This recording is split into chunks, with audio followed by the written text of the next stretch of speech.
Turn on the camera. Now. That message came out of nowhere. Cold, sharp, and wrong. I was having dinner with my daughter, listening to her laugh, watching her smile like everything was fine in the world. Then my phone buzzed, and everything shifted. Her laughter filled the room, warm and easy, but that text felt like someone had slipped a knife between my ribs. She reached for my hand, curious about the message, when suddenly the front door slammed open. What happened next, no one could have predicted. Before we continue, please subscribe to stay updated on our latest stories. My hands shook as I stared down at the check in front of me. My own name signed in a handwriting that almost passed as mine, except for the last curl of the signature. Too forced, too careful. The number beside it made my stomach turn. $5,000, payable to cash, dated 3 days ago. I had never written that check in my life. Behind me, the kitchen door creaked. Jessica walked in, wearing her usual polished confidence, designer purse hanging off one shoulder, car keys twirling between her fingers. When she saw what I was holding, she stopped dead. "Dad, what are you doing with that?" "Jessica," I said, raising the check so she could see it. "You want to tell me why this looks like my signature?" "Because I sure as hell didn't write it." Her face went pale. She stepped closer, reaching for the paper like she could make it disappear. "Dad, it's not what you think," she said, voice trembling. I just needed. I pulled the check out of reach, standing up so fast my chair screeched across the tile. "You forged my name?"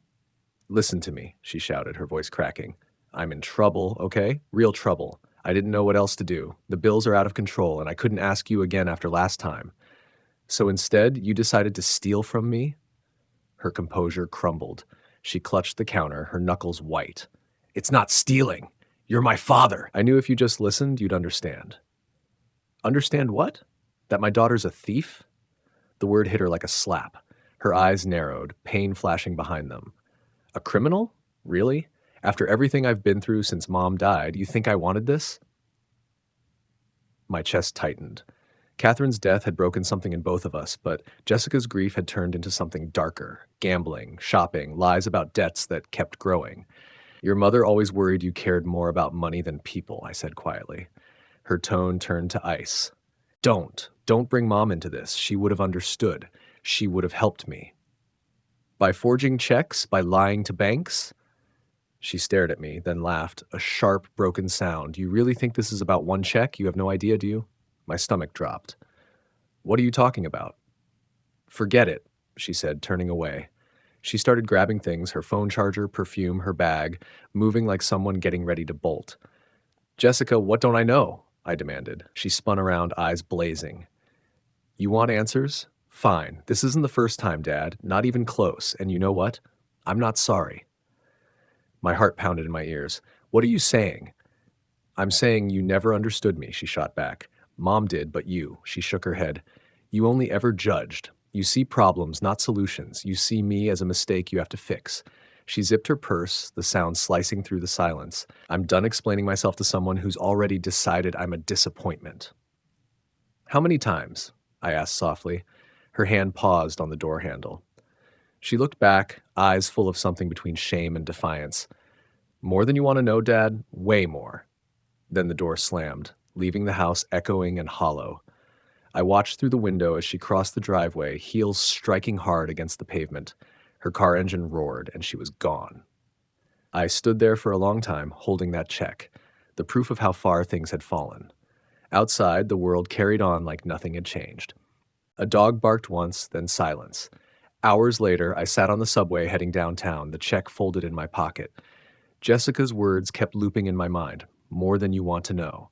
The train rocked gently as we pulled into the financial district.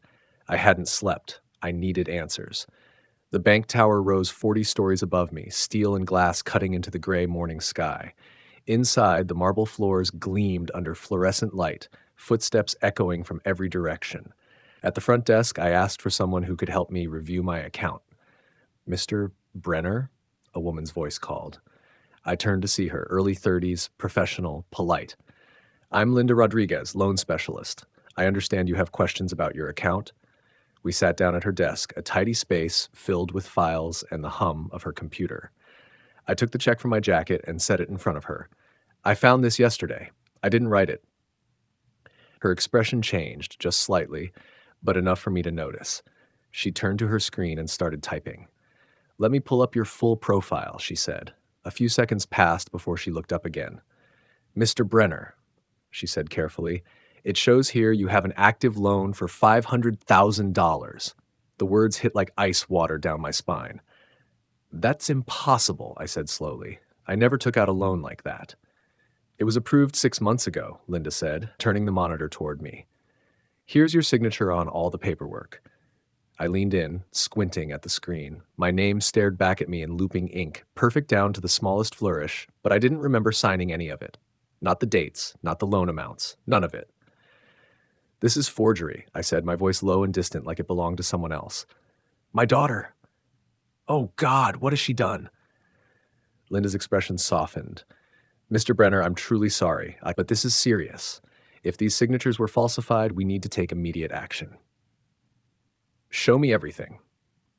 For the next 20 minutes, she walked me through the wreckage of my financial life. The $500,000 loan was only the beginning. There were credit cards, personal loans, cash advances, all opened under my name, all approved without question because my record had been spotless. Each one carried my forged signature. "The total exposure is roughly $700,000, she said quietly. The number made the room tilt. 700,000. Everything Catherine and I had built together, the savings, the home equity, the careful planning of 40 years, gone. "When did this start?" I asked. She checked her screen. "The first activity appeared 11 months ago. A $5,000 credit card. Then things escalated quickly. 11 months, right after Catherine's funeral.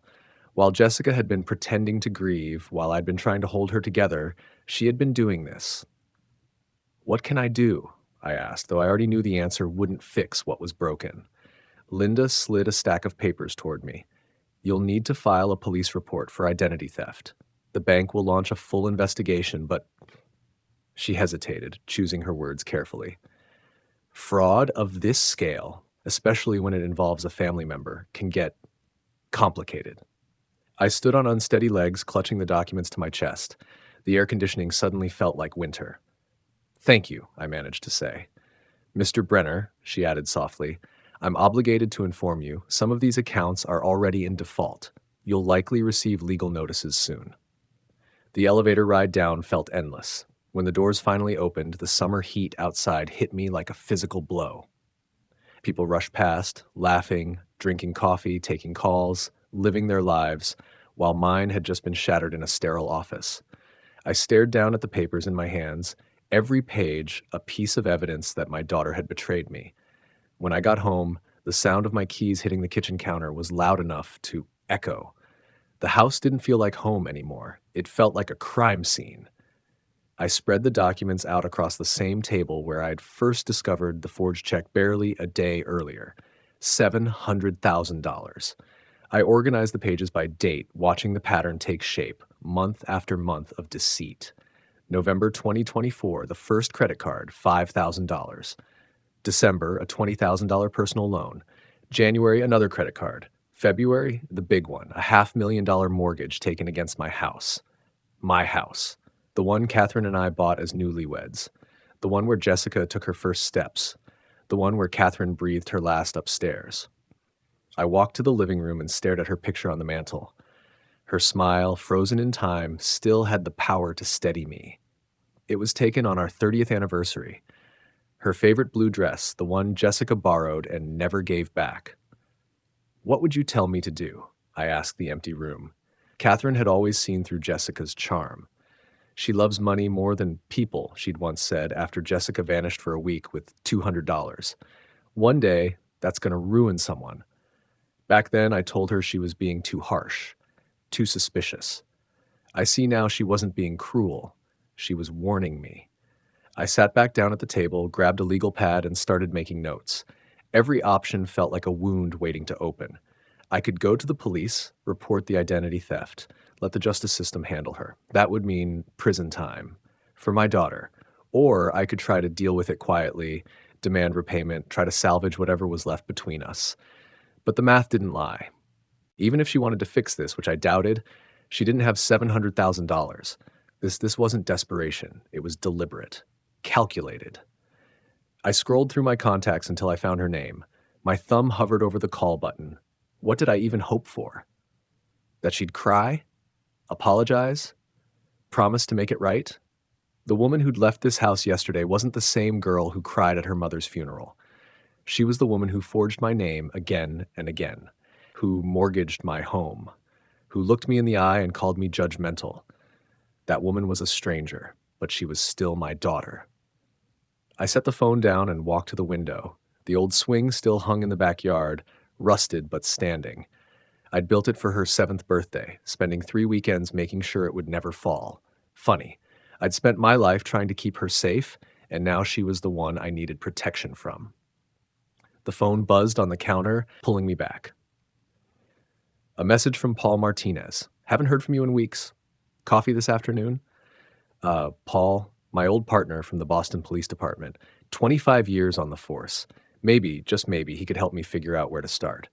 Paul was retired now, but his instincts were still razor sharp. The man had seen it all, family breakdowns, betrayals, and the kind of heartbreak that leaves people hollow. If anyone could help me make sense of what my daughter had done, it was him.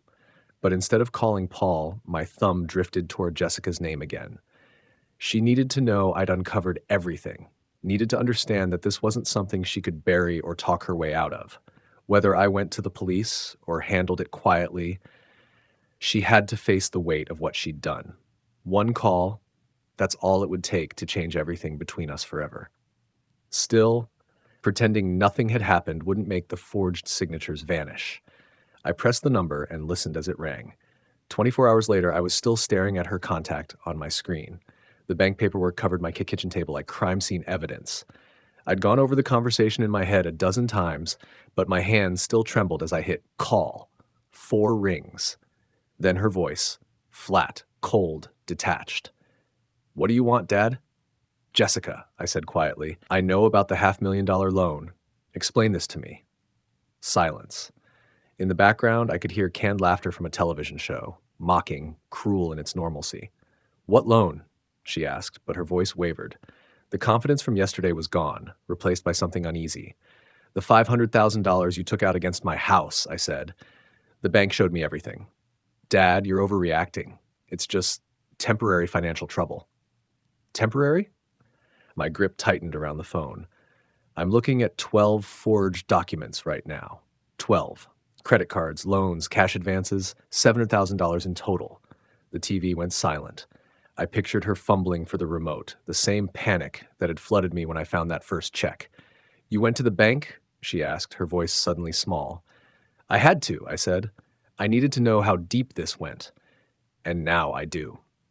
I glanced at one of the papers in front of me.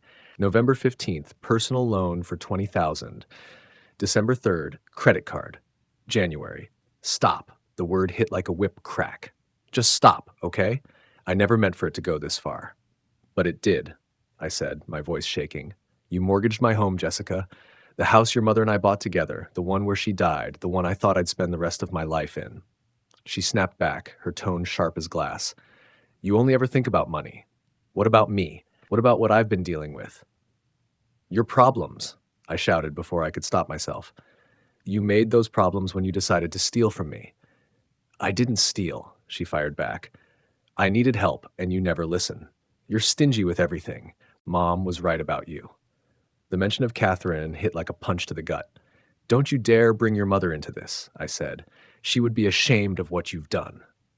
"Ashamed?" she shot back. "She understood me. She knew what it was like to want more from life. You never understood either of us." I turned away from the phone, pacing toward the window. Outside, Mrs. Garcia from next door was watering her roses, her quiet little world untouched while mine burned to ash. "Your mother warned me about your obsession with money," I said, forcing the words out. "She said you cared more about it than people. I defended you then." "She said that?" Jessica's voice cracked. "She said one day it would destroy someone. I thought she meant me. I never realized she was warning me about you." "Dad, listen." "No," I snapped. "You listen. After your mother died, I tried. I gave you whatever you needed. I never asked questions, and this is how you thank me? You don't understand the pressure I'm under, the bills, the collectors." Pressure you created, I cut in. I had a simple plan, a quiet retirement. Maybe take that trip your mother and I always dreamed about. But now I might lose everything because my own daughter is a thief. I'm not a criminal, she shouted. You forged my name, I said, my voice trembling.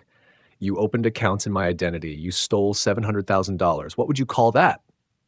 The line went quiet except for her breathing, heavy, ragged, angry.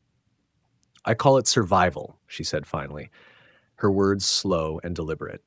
And if you can't understand that, maybe Mom was right about more than just money. What the hell is that supposed to mean? I asked. Figure it out yourself.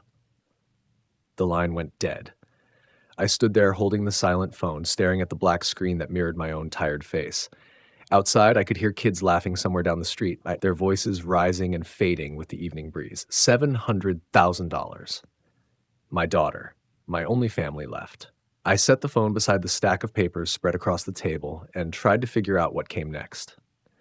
The next morning, I climbed the narrow stairs to Paul's apartment, gripping a manila folder stuffed with bank statements and legal documents. My legs felt heavy, each step harder than the last. I hadn't slept since Jessica hung up on me. Paul answered on the second knock, his face, older now but still sharp, filled with concern the moment he saw me. William, you look awful. I need to talk to someone who understands criminals, I said quietly. He stepped aside without another word, motioning me inside. The small kitchen smelled like coffee and old wood, the familiar scent that had once meant early morning stakeouts and long hours at the precinct. Paul had always been solid, 25 years on the Boston Police Department, retired now but still alert, still sharp as a blade. What's going on? He asked. I dropped into the chair at his old wooden table and opened the folder. Papers spilled across the surface like pieces of my ruined life. It's Jessica, I said. I don't know what to do. She's my daughter. Paul poured 2 mugs of coffee, black, no sugar, the way we both took it, and sat down across from me. His gray eyes scanned the documents with that familiar mix of curiosity and caution. Start from the top. So I did. I told him about the forged check in my kitchen, the visit to the bank, and the discovery of the massive fraud that had hollowed out my accounts. Paul didn't interrupt. Every so often, he'd pick up a sheet, study it, and set it back down in a tidy stack. $500,000, he muttered finally, sliding one loan form aside. William, this isn't a mistake. This is grand larceny. Serious crime. I can't send my own daughter to prison, I said, the words barely leaving my throat. Paul leaned back, his arms crossed, the look of a man who'd seen this kind of heartbreak too many times before. And she can ruin you financially. You've thought about that, haven't you? I have, I said. All night. I just keep thinking maybe she'll come to her senses. Maybe she'll make it right. Time for what? He asked flatly. So she can forge a few more signatures? I just need to believe I can fix this somehow. Paul sighed and walked to the window, looking out over the Cambridge street we'd both called home for decades. William, people who pull scams like this, especially on family, don't suddenly grow a conscience. She's not a criminal off the street, I said, raising my voice. She's my daughter.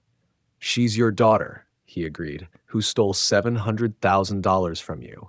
That's not a misunderstanding. That's felony-level fraud. I watched him instinctively start organizing the papers into neat piles, his old cop habits kicking in. Each document became a piece of a case file. What would you do if it were your kid? I asked quietly. He looked at me for a long time before answering. If it were mine, I'd want to believe they could change too, but I'd still protect myself. How? File a police report. Get everything documented. Even if you don't press charges, you need to put this on record. You have to protect what's left. The thought of walking into a police station and saying the words, "My daughter defrauded me," made my stomach twist. I can't, I said. Not yet.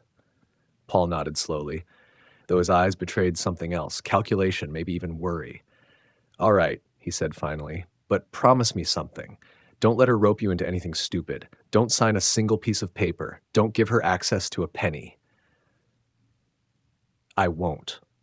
And keep those documents safe, he said, gesturing to the pile. They're your only proof now. I slid the papers back into the folder, feeling like I'd aged 10 years in a single morning. Paul followed me to the door and rested a hand on my shoulder. You're a good father, William, he said. But sometimes being a good father means making decisions you hate. I nodded, too drained to respond, and walked home with the folder tucked tightly under my arm. I didn't see Paul pick up his phone the second I left, or the look in his eyes that said he'd already made a call I wasn't ready to make. Some choices, I was about to learn, get made for you. 3 days went by without a word. I kept the phone close, hoping for an apology or even a confession, anything that meant the girl I'd raised still existed somewhere beneath the lies. On Thursday evening, as I sat poking at a frozen dinner, the phone finally rang. Jessica's name lit up the screen. "Hi, Dad." Her voice was different, soft, uncertain, almost shy. "I've been thinking about what we said the other day." I nearly dropped the fork. "Jessica, I wasn't expecting to hear from you." "I know," she said, "and I'm sorry. I was angry and scared, and I said a lot of things I didn't mean." She took a shaky breath. "I've been doing a lot of soul searching these past few days." My heart started pounding again, cautiously hopeful. "Have you really?" "I know I hurt you," she said, her voice breaking just a little. "I know I did, and I want to make things right." It was the same tone she used to use as a little girl, when she'd break something precious and come running to me, eyes wide, hoping I could fix it before her mother found out. "I want that too, sweetheart," I said softly. "Can you come for dinner tomorrow night?" she asked. "I'll make your favorite pot roast with the carrots you always loved when Mom cooked it." For a moment, I couldn't speak. Catherine's pot roast. Jessica hadn't made it once since the funeral. "Of course," I said, my voice rough. "I knew you'd understand, Dad, and bring all those papers from the bank. We'll go through them together and figure out how to fix this mess." The rush of relief that hit me was so strong I had to sit down. "Really? You mean that?" "I mean it," she said. 7 o'clock tomorrow. "And Dad?" "Yes?" "I love you. I know I don't say it enough, but I do." After she hung up, I sat there grinning like a fool. The voice I just heard, it wasn't the cold, angry woman from before. It was my daughter again. Thoughtful, regretful, trying to make things right. Maybe the bitterness I'd heard before had been nothing but fear. People make bad choices when they're scared. Maybe she was finally ready to change. That night, I lay awake, planning what I'd say, how we'd face the banks together. Maybe she could take a small loan from work, or we could set up a long-term payment plan. None of it would be easy, but we'd figure it out, as a family. By 6:30 the next evening, I loaded the manila folder into the car and drove toward Boston. The roads were clear, the sky soft with evening light, and I found a parking spot right in front of her building. Everything felt like it was finally falling into place. In the elevator, I caught myself humming a tune I hadn't thought of since Catherine died. The smell of pot roast hit me before the door even opened. Jessica's face lit up when she saw me. "Dad!" She wrapped her arms around me, and for a second I could almost believe the past week hadn't happened. She'd done her hair the way her mother used to, soft and natural, and the apartment smelled like Sunday dinners from years ago. "I'm so glad you came," she said. The dining table was set with her best china. Candles flickered between two wine glasses. She'd even worn the blue dress I bought her last Christmas. "This looks wonderful, Jess." "I wanted it to be special," she said, smiling. "A new beginning for us." She took the folder from my hands and placed it carefully on the side table. "We'll look through all this after dinner, all right? I just want us to eat and talk first." I nodded, feeling my chest tighten with gratitude. For the first time in weeks, I felt like I'd gotten my daughter back. I had no idea I was walking straight into her trap. That morning, I'd woken before dawn, my mind already spinning with plans for the evening. For the first time in days, there was something like hope sitting quietly in my chest. Jessica wanted to make things right. My daughter was coming back to me. The day felt lighter somehow. I pressed my best navy suit, the one Catherine always said made my eyes look less tired, and made sure every line was perfect. After breakfast, I opened the family photo albums I hadn't touched since the funeral. Page after page, there she was. Jessica at 6, covered in flour from baking cookies with her mother. Jessica at 15, rolling her eyes at my camera but smiling anyway. Her high school graduation, beaming in her cap and gown. Somewhere between those moments and now, the girl I raised had disappeared, replaced by someone I barely recognized. "Tonight, I get her back," I told Catherine's picture on the mantel. By noon, I had every document sorted neatly into chronological order. Each page told its own story: Jessica's mistakes, her fear, her bad decisions. But tonight, they'd represent something else: forgiveness. I stopped at the flower shop on Commonwealth Avenue to buy white roses, her favorite since childhood. Catherine used to buy them for her every birthday. Special occasion? The elderly woman behind the counter asked. I'm reconciling with my daughter, I said. Her face softened. That's wonderful. These will be perfect. I chose a dozen and asked her to wrap them in pale yellow paper. Jessica used to say yellow meant new beginnings. The afternoon dragged by. I cleaned the house again, even though it didn't need it, checked the mirror too many times, practiced what I'd say: Jessica, we can fix this. I love you more than you know. At 5, I called a cab. The folder went into my old leather briefcase, the roses in my arms, and Catherine's engagement ring, the one I'd kept aside for Jessica's wedding day, slipped into my jacket pocket. Maybe tonight I'd give it to her anyway, as a sign that trust could still be rebuilt. The subway ride into Boston felt endless. I sat surrounded by strangers, clutching the briefcase that held both the evidence of my daughter's betrayal and the chance to forgive her for it. When I reached her building, the sky was already turning dark. Glass and steel shimmered above me, the lights from the upper floors glowing like stars. I checked my watch, 6:55 p.m., right on time. In the elevator mirror, I saw a man trying hard to believe that love could still fix what greed had broken. The white roses filled the small space with a sweet scent, their petals brushing against my sleeve. When the doors opened, Jessica was already waiting in the doorway, radiant, smiling, dressed in that same blue gown I'd given her last Christmas. For the first time in months, it felt like home again. She rushed toward me, wrapping her arms around my shoulders with a warmth that almost felt real. Dad, you look wonderful, she said, taking the flowers and pressing them to her face. White roses. You remembered. Her apartment smelled exactly like she'd promised: pot roast and carrots, rich and comforting. The table was set perfectly, candles flickering between the good china and the tall glasses. For a second, it almost felt like the past, like Catherine might come walking out of the kitchen any minute, wiping her hands on a towel. This is beautiful, Jess. I wanted tonight to be special, she said. A fresh start for us. She guided me to the couch, smiling as she took my briefcase and set it gently on the side table. Wine? I picked up that Merlot you like. We sat across from each other, plates steaming, the candlelight soft between us, but something in the air was off. Jessica's eyes kept darting toward the briefcase. On her coffee table, half buried under a stack of magazines, I spotted what looked like unpaid bills and credit card statements, reminders of chaos she hadn't cleaned up. The pot roast is perfect, I said, trying to break the tension. Tastes just like your mom's. I found her old recipe card, she said quickly. The smile she gave me didn't quite reach her eyes. Dad, about those documents you brought. We'll get to that, I interrupted gently. I took another bite of roast, letting the familiar flavor ground me. I'm just happy we're here, talking again. Me too, she said, though her leg bounced beneath the table. How much did you say the total was? 700,000, I answered. I watched her closely, but she only nodded, too fast, too eager. Right, she said. That's exactly what I wanted to talk about. Her fingers tapped lightly against her wine glass. I've been thinking about how we can handle the logistics. I'm glad to hear that, I said, leaning back. I am too, she said, her tone sharpening into something rehearsed. Here's what I need from you, Dad. To start paying that money back, I'll need some capital. My fork froze halfway to my mouth. Capital? Seed money, she said brightly. Just enough to get things moving, maybe 100,000 to begin with. I've got some investment opportunities lined up. Low risk, high return. It's the fastest way to pay you back. The roast turned dry and heavy in my throat. Jessica, I said slowly, you owe me $700,000. I didn't come here to loan you more.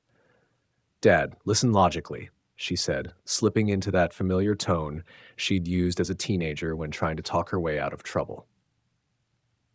You can't expect me to make money if I don't have any to start with. This is simple economics. Are you actually asking me for more money? I'm offering a business solution, she said, her composure beginning to crack. You want your money back? This is how it happens.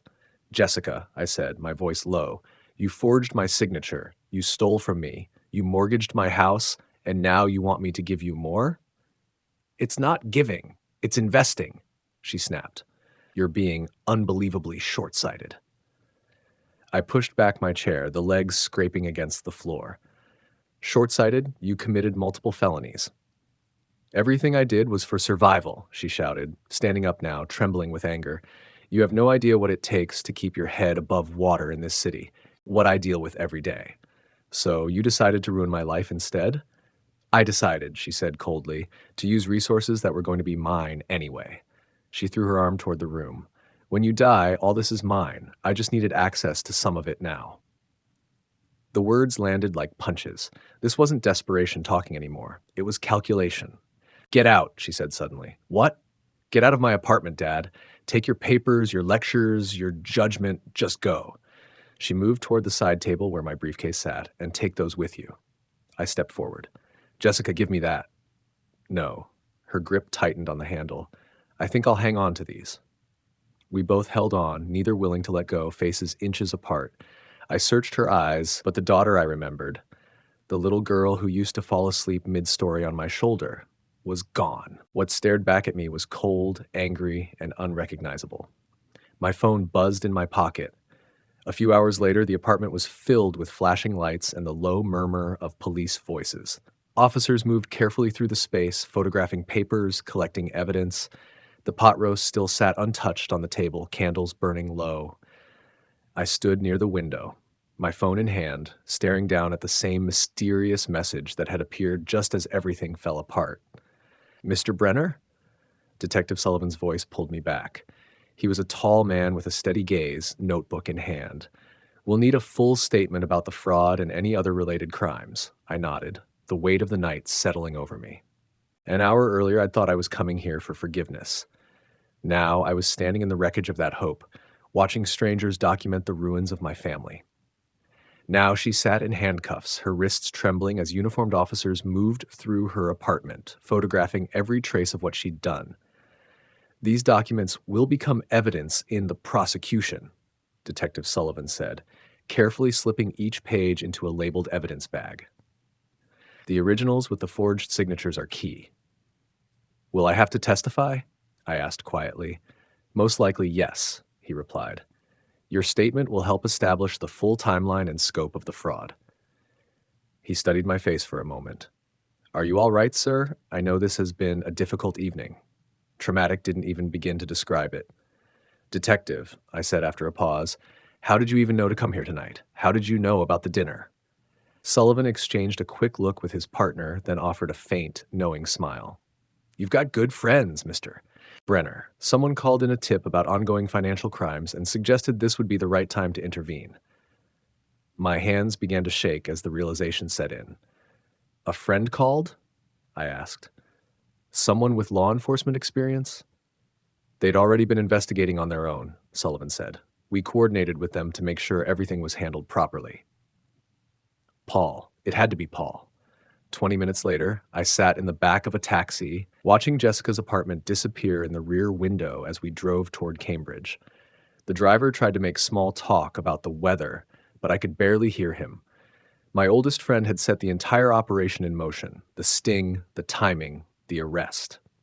Back home, I sank into my armchair, surrounded by the same family photos I'd looked at that morning, when I still believed forgiveness was possible. Catherine's smiling face watched from the mantel, her eyes frozen in a warmth that cut me now. Would she be proud of what happened tonight? Proud that justice was finally served? Or heartbroken knowing our daughter was in a cell somewhere? I didn't know. Maybe both. I picked up my phone, scrolling to Paul's number, my thumb hovering above the call button, just as it had the day I decided to confront Jessica. That felt like another lifetime. The text message still glowed on my screen. Turn on the camera. There's going to be a show. Now I understood. Paul had wanted video proof, Jessica's words, her greed, her complete lack of remorse. He'd orchestrated every piece of it. I hit call. He answered on the first ring. Paul, I said, you set this up, didn't you? Yes, he said simply, no hesitation at all. The confirmation hit me hard, even though I already knew. William, he said, his voice calm and steady, you never would have done it yourself. You love her too much to see what she's become. How long? I asked. How long have you been planning this? Since the moment you left my apartment, he said. I knew you wouldn't press charges. You'd protect her instead of yourself, so I decided to protect you. You. His tone was the same one I remembered from the job, measured, professional, but lined with quiet empathy. I followed her for 3 days, he continued. You what? She was already meeting new targets, William. Elderly men, mostly. She'd been grooming her next victims while trying to bleed you dry. I documented everything. Times, places, faces. Papers shuffled on his end of the line. I sent it all to Sullivan. He's an old colleague. When he saw what she'd done, he agreed we had enough for an arrest. The text last night, I said, realizing, that was you. I needed video proof, he said. Her demanding more money from you, showing she had no intention of repaying anything. I was watching from across the street, William. When I saw her grab your briefcase and the argument heat up, I sent the text and called Sullivan.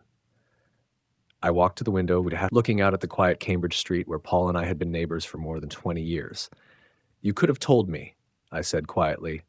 No, I couldn't, he replied. You would have warned her, or worse, talked yourself out of it.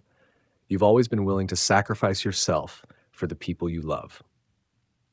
His voice softened. Friends protect each other, even when it hurts. She's going to prison, I said flatly. She belongs there, he said.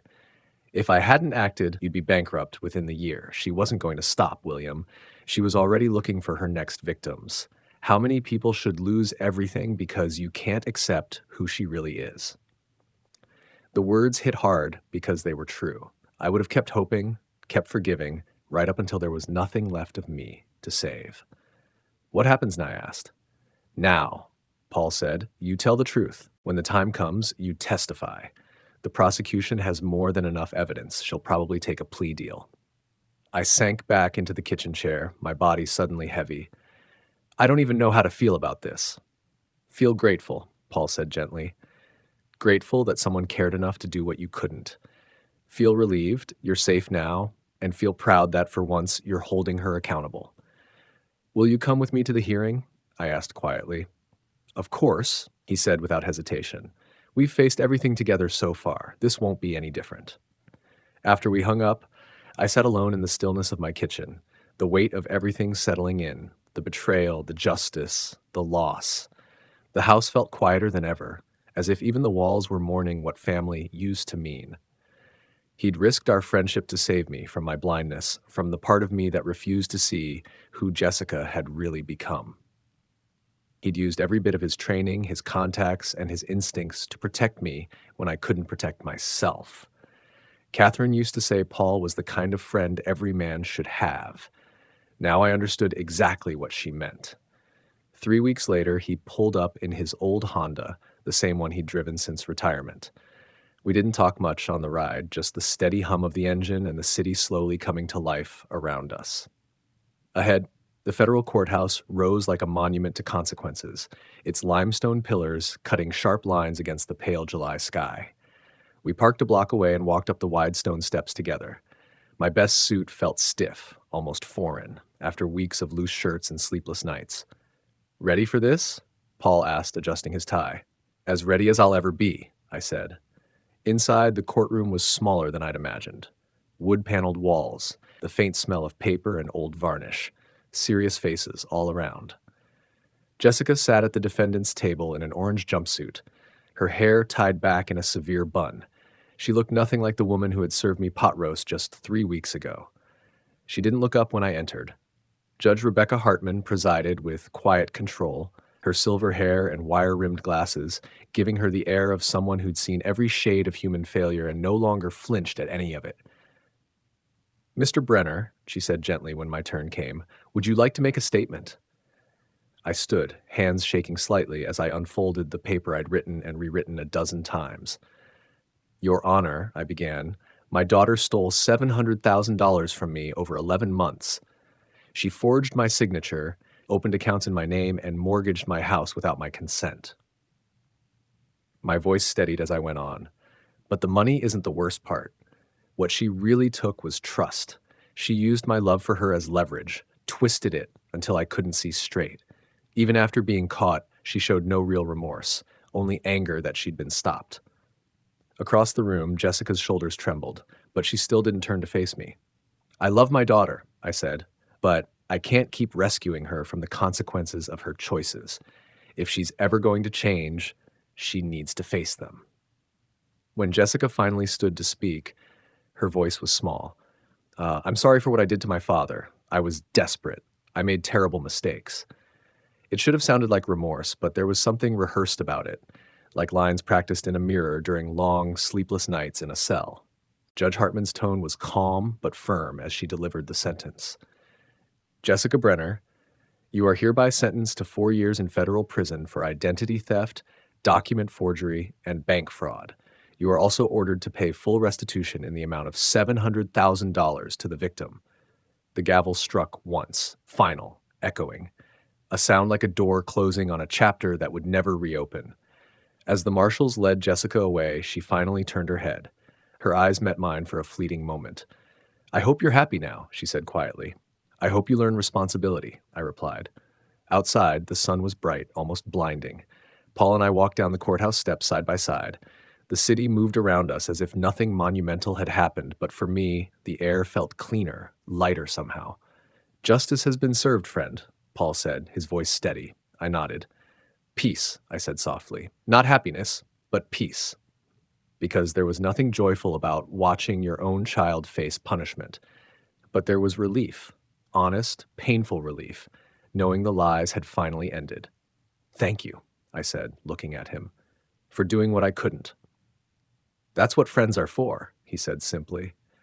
We walked toward the car, two old men who understood that sometimes the truest act of love is refusing to let someone keep destroying themselves. Catherine would have understood. She always believed that love without limits wasn't love. It was permission for harm. Jessica would serve her sentence. Maybe she'd finally learn accountability, and I would rebuild what was left of my life, knowing that for once I had chosen truth over illusion, justice over denial. The scales at last had found their balance. To hear the next story, click the box on the left, and as always, thank you for watching.